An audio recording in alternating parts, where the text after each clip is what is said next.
মানুষের ছায়া রাতে দুর্বল হয়ে যায়। কেন?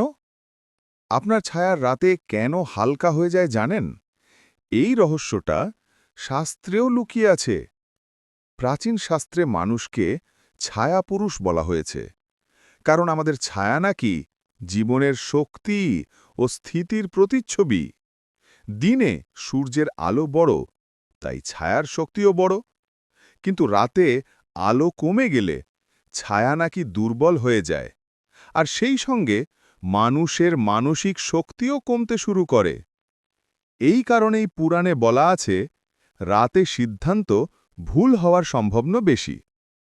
অনেকে বলেন, রাতে ছায়া দুর্বল হলে অশুভ শক্তি কাছে আসে, কারণ তখন মানুষের আত্মিক আভা সবচেয়ে কম থাকে। ছায়া কখনো মিথ্যে বলে না। যেদিন আপনার ছায়া দুর্বল, সেদিন আপনি নিজেও ভিতর থেকে দুর্বল।